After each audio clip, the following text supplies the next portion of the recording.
In this lecture, I want to talk about multi-paragraph.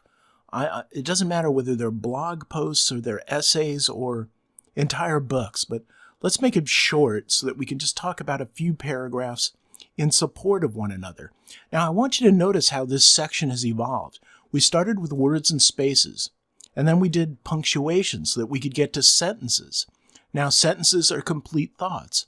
And then if you string together several complete thoughts about a particular topic, then you have a paragraph.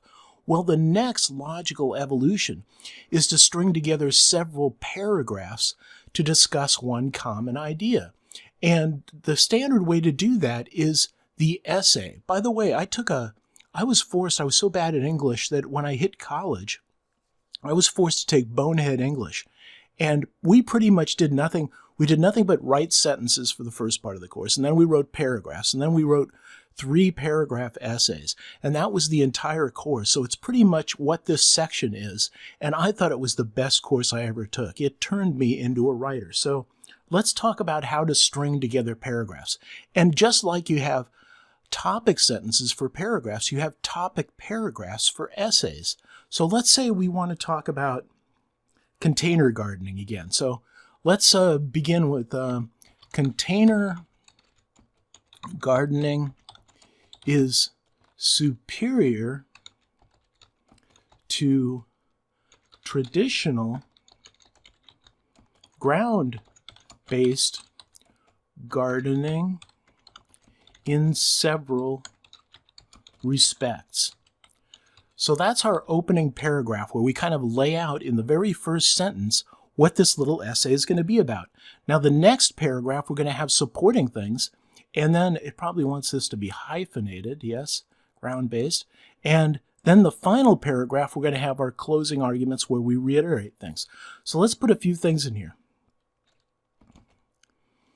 Container gardening is low cost and low maintenance, requiring little space.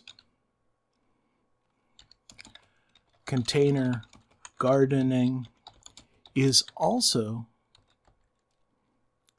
the best option for the elderly and other people with mobility limits. So there, we give some arguments for container gardening.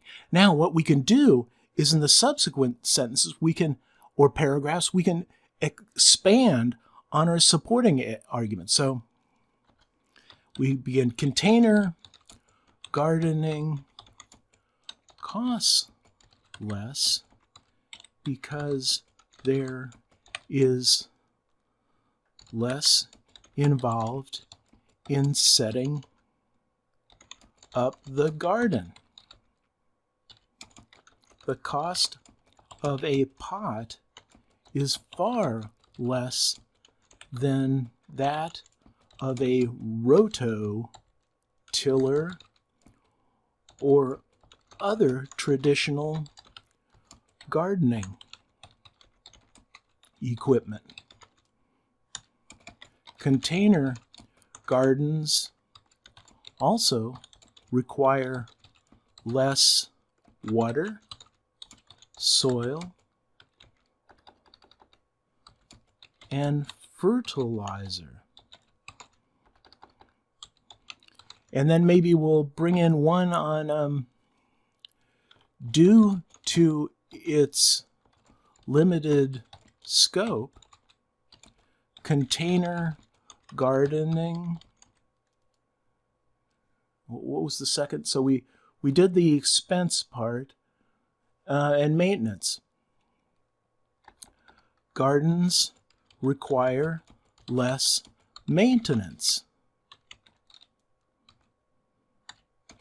As a result, you'll spend less time working in the garden while deriving the similar benefits. So see what we did. Now, finally, in the final paragraph, it will say, all things considered, container gardening is worth considering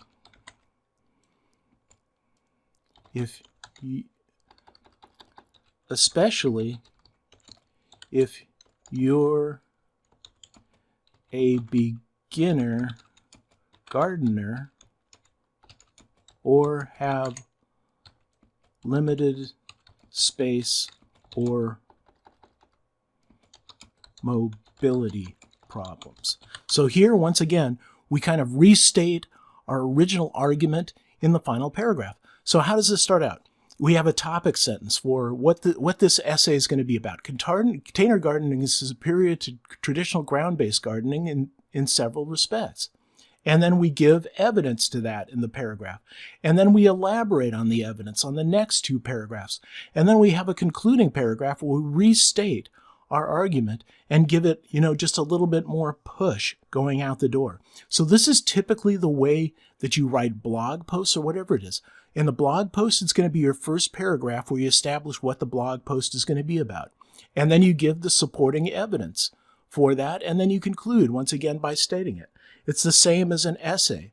So it's a little bit different in writing nonfiction. Or fiction. You're not usually trying to make a point as you are in nonfiction, but I wanted you to make the next evolution beyond paragraphs and consider how you're going to put your paragraphs together to string thoughts beyond just the paragraph to maybe a chapter. So the chapter would be the fiction equivalent of an essay, where you're trying to get several paragraphs together and you're trying to tell your story, and you have a lead-in going through, and you usually want to end with a cliffhanger on the chapter to make sure that the reader reads the next one. So that's multi-paragraph essays or blog posts, whatever you'd consider them, arguments. And that's the end of this section. In the next section, I think we're going to get into advanced writing techniques, which is foreshadowing and cliffhangers and all of those things. I'll see you in that section.